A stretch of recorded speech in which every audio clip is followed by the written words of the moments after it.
In 1974, 6 men drove vans to a nearby hi-fi store just before they closed. 4 of the men entered the store with weapons, while 2 remained in the vans on lookout. Inside were 2 young employees, Michelle Ansley and Stanley Walker. Immediately, the men took the 2 down to the basement and tied them up, planning to keep them hostage while they robbed the store. However, nothing seemed to go to plan that night.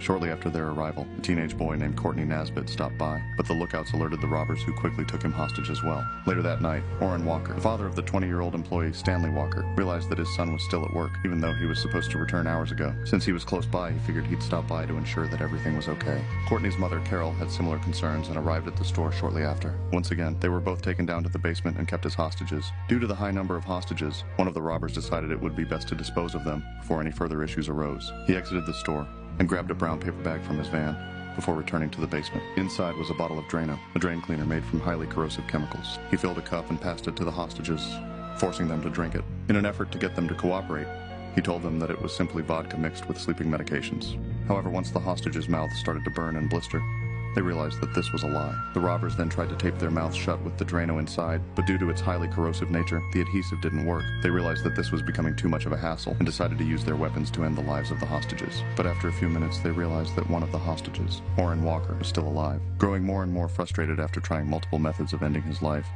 one of the robbers brutally forced a pen into Orrin's ear. Figuring he was sure to be dead now, they packed up the vans and left. Police showed up later that night and found a couple of the hostages still alive, including Orrin, although they suffered injuries that would affect them for the rest of their lives. The next day, a detective was investigating the scene, making sure to show off each piece of evidence he found to the crowd watching him. Police realized that every time he did this, a couple of men in the crowd seemed to react erratically, causing them to be brought in for questioning.